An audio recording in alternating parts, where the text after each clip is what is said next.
Welcome back. तो friends, अभी का वीडियो है पीएम मोदी एट यूएनएससी।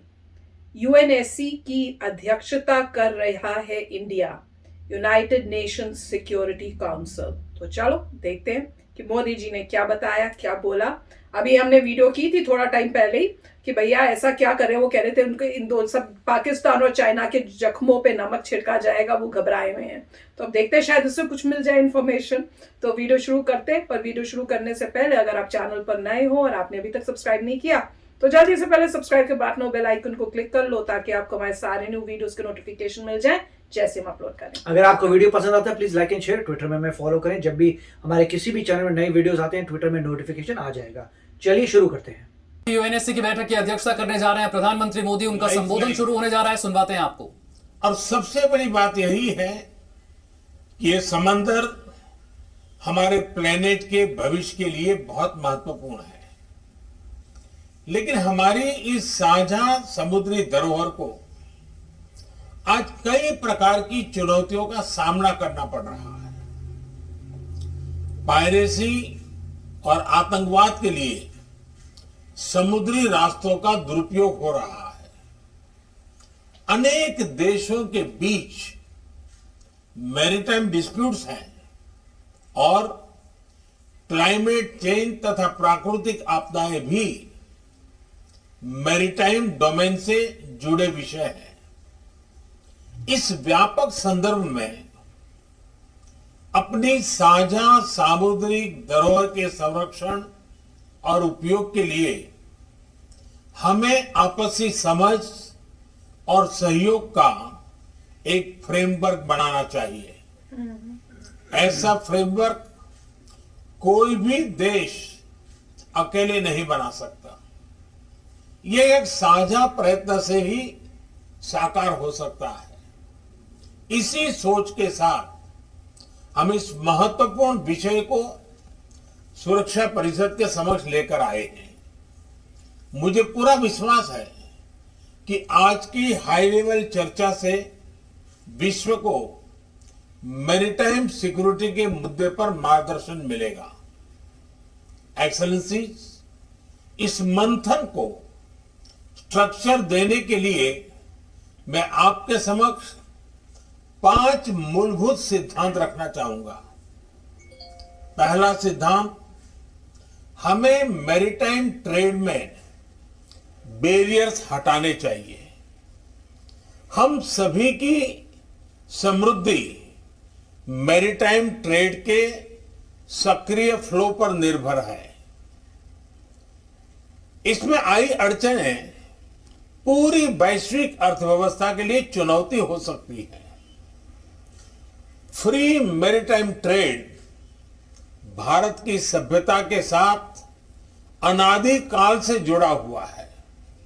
हजारों वर्ष पहले सिंधु घाटी सभ्यता का लोथल बंदरगाह समुद्री व्यापार से जुड़ा हुआ था। प्राचीन समय के स्वतंत्र मैरीटाइम माहौल में ही भगवान बुद्ध का शांति संदेश विश्व में फैल पाया।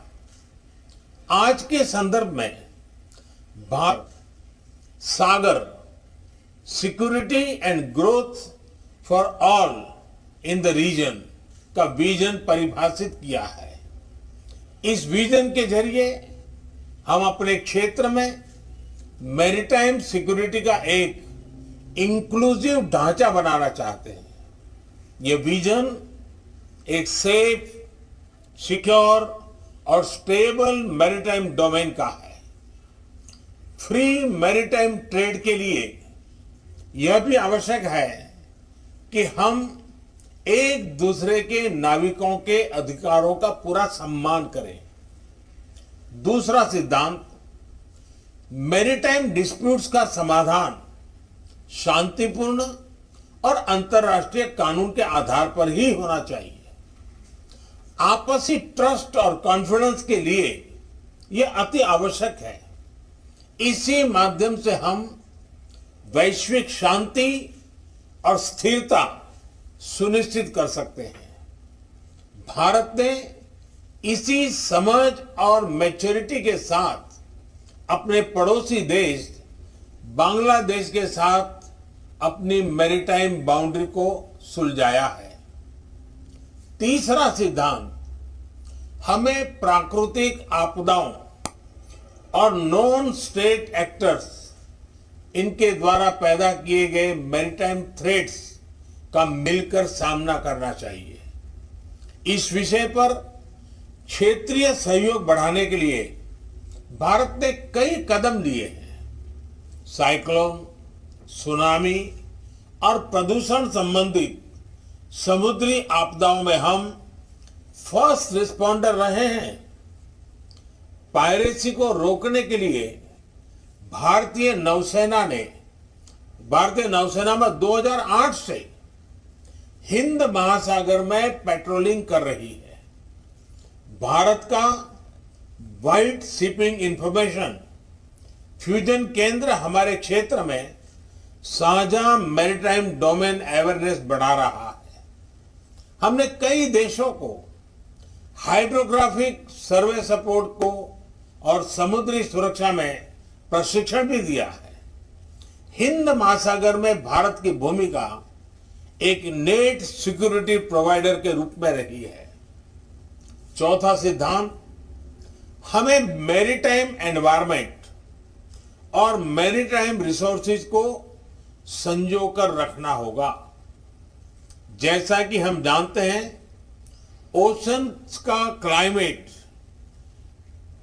क्लाइमेट पर सीधा इंपैक्ट होता है और इसलिए हमें अपने मैरीटाइम एनवायरनमेंट को प्लास्टिक्स और ऑयल स्पिल्स जैसे प्रदूषण से मुक्त रखना होगा और ओवरफिशिंग और मैरीन पोचिंग के खिलाफ साझा कदम उठाने होंगे। साथ ही हमें ओशन साइंस में भी सहयोग बढ़ाना चाहिए। भारत ने एक महत्वाकांक्षी डीप ओशन मिशन लॉन्च किया है। हमने सस्टेनेबल फिशिंग को प्रोत्साहन देने के लिए भी कई पहले ली है। पांचवा सिद्धांत, हमें रिस्पॉन्सिबल मैरीटाइम कनेक्टिविटी को प्रोत्साहन देना चाहिए। यह तो स्पष्ट है कि समुद्री व्यापार को बढ़ाने के लिए इंफ्रास्ट्रक्चर का निर्माण आवश्यक है, लेकिन ऐसे इंफ्रास्ट्रक्चर प्रोजेक्ट्स के डेवलपमेंट में देशों की फिस्कल सस्टेनेबिलिटी और एब्सॉर्प्शन कैपेसिटी, उसको भी ध्यान में रखना होगा। इसके लिए हमें उचित वैश्विक नॉर्म्स और स्टैंडर्ड्स बनाने चाहिए। एक्सेलेंसीज, मुझे विश्वास है इन 5 सिद्धांतों के आधार पर मैरीटाइम सिक्योरिटी कोऑपरेशन, इसका एक वैश्विक रोड मैप बन सकता है। आज की ओपन डिबेट की उच्च और सक्रिय भागीदारी यह दिखाती है कि यह विषय सुरक्षा परिषद के सभी सदस्यों के लिए महत्वपूर्ण है। इसके साथ मैं एक बार फिर आपकी उपस्थिति के लिए आपका आभार व्यक्त करता हूं। धन्यवाद। तो फ्रेंड्स, मुझे तो इसमें कुछ भी नहीं दिखा। ये है कि जेनरिक बात की है एंड ऑब्वियसली आप ऐसी पोस्ट पे आप उस टाइप की बात नहीं कर सकते। जेनरिक मतलब स्टार्ट करोगे, उसके बाद डिबेट जब शुरू होगी तो जिन को जो प्रॉब्लम्स होंगी मेरे ख्याल से फिर वो पर्टिकुलर कंट्री के साथ है या क्या है वैसे होगा। क्योंकि पिछले बार एक बार हमने और वीडियो किया था जिसमें इन्होंने बात शुरू की थी, फिर अफगानिस्तान ने बोला था कि भैया उनको प्रॉब्लम हो रही है पाकिस्तान से, पाकिस्तान भेज रहा है लोगों को यहाँ से, टेररिज्म क्रिएट कर रहा है वो सब। तो हो सकता है अभी ये शुरुआत में उन्होंने इंट्रोडक्शन की है कि आज हम इस टॉपिक पे बोलेंगे और उसके बाद जब डिबेट होगी तो इन डेप्थ होगा कि अब बात शुरू हुई है जिन कंट्रीज को, क्योंकि उन्होंने ये कहा था कि आप लोग डिमार्केशन नहीं करो, ओपन होना चाहिए। तो मुझे तो यही समझ में, ओपन का मतलब यही है कि मतलब किसी को जहाज जिस पानी से जाना है जाने दो, ये नहीं कि भैया ये मेरा इलाका है तुम नहीं जाओगे। ये थोड़ा बहुत तो होगा, तो जो एरिया कंट्री के आसपास का जो एरिया उतना तो होगा, पर ये थोड़ी कोई मेरा यहाँ से उधर तक दूसरी कंट्री के आसपास तक मेरा ही पानी है। तो मेरे को लग रहा है वही सब बातें हो रही हैं। तो उन्होंने बात तो शुरू की है, मतलब इशारा तो कर दिया, अब समझदार को इशारा काफी है वो तो पता नहीं अब, पर बात शुरू हो रही है और वो कह रहे हैं कि सूझबूझ के साथ अपना इकट्ठे मिलजुल के करना है, ये सब मत करने के जो कर रहे हो ये मेरा ये तेरा वो पानी में नहीं होना चाहिए, और दूसरी भी बातें की हैं। तो बातें तो अच्छी हैं, अब ये देखते हैं आगे अभी क्या होता है। राइट, तो अच्छा था, उन्होंने मेरे ख्याल से 5 प्रिंसिपल्स कहे थे, वही मेन बता रहे थे कि 5 प्रिंसिपल्स हैं। मेरी टाइम में थोड़ी रिलैक्सेशन होनी चाहिए और बहुत टाइट हो रही है सिक्योरिटी, मतलब लोग जो आपस में लड़ मर रहे हैं वही कहने की कोशिश कर रहे थे कि फाइटिंग हो रही है। मेरी टाइम में क्राइम हो रहा है, तो क्राइम हटाइए, फाइटिंग हटाइए, डिस्प्यूट हटाइए, उसके लिए अभी अभियान शुरू होगा। 5 प्रिंसिपल्स उन्होंने बताया कि ये तो होने चाहिए। तो काफ़ी लोग आए, मेरे ख्याल से 19 लोग थे, डिफरेंट 19 कंट्रीज से, एटलीस्ट 18 कंट्रीज़ के लोग थे जो सुनने आए हैं। तो अच्छी बात है। मेरे ख्याल से इंट्रोडक्टरी सेशन है, इसमें ऐसा कुछ नहीं है कि वो अभी कुछ चाइना के अगेंस्ट या किसी के अगेंस्ट कुछ कहेंगे, सिर्फ ये बोलेंगे देखिए हम ये करेंगे, फिर लोगों को और लोग मेरे ख्याल से आगे आके बोलेंगे जो उनको सॉल्व करवाना है, क्योंकि इनमें जितने भी मैं देख रहा था उसमें चाइना मुझे नजर नहीं आ रहा था, यूएस नजर आ रहा था। चाइना नहीं है लिखा था, चाइना लिखा है, चाइना फर्स्ट।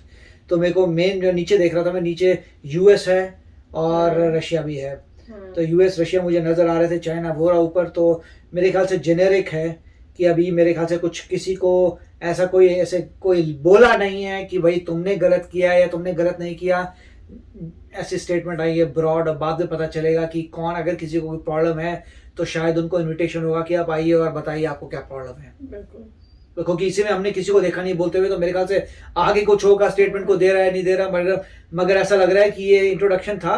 आराम से उन्होंने बोला कि हम इसके 5 प्रिंसिपल्स में विश्वास रखेंगे और आगे बढ़ेंगे। यस फ्रेंड, मेरे ख्याल से इसके बाद बातचीत जो डिबेट कह रहे हैं ना, ओपन डिबेट है टाइप, तो फिर अब वो बोलेंगे। तो अच्छा था, बस बहुत ही अच्छा बोला है मोदी जी ने, और उन्होंने एग्जाम्पल भी दिया कि हमने सॉल्व किया है, जैसे बांग्लादेश के साथ कर हम कर सके थे, तो बाकी सब क्यों नहीं कर सकते एक दूसरे के साथ। तो चलो फ्रेंड्स, चलते हैं, मिलेंगे नेक्स्ट वीडियो में बहुत ही जल्द। Till then take care and bye bye. तो अगर आप मेरे इस चैनल पे नए हो तो जल्दी से सब्सक्राइब के बटन को हिट करो और बेल आइकन को क्लिक करो, ताकि आपको मेरा जब नया वीडियो मैं लगाऊं आपको उसके बारे में जल्दी से पता चल जाए।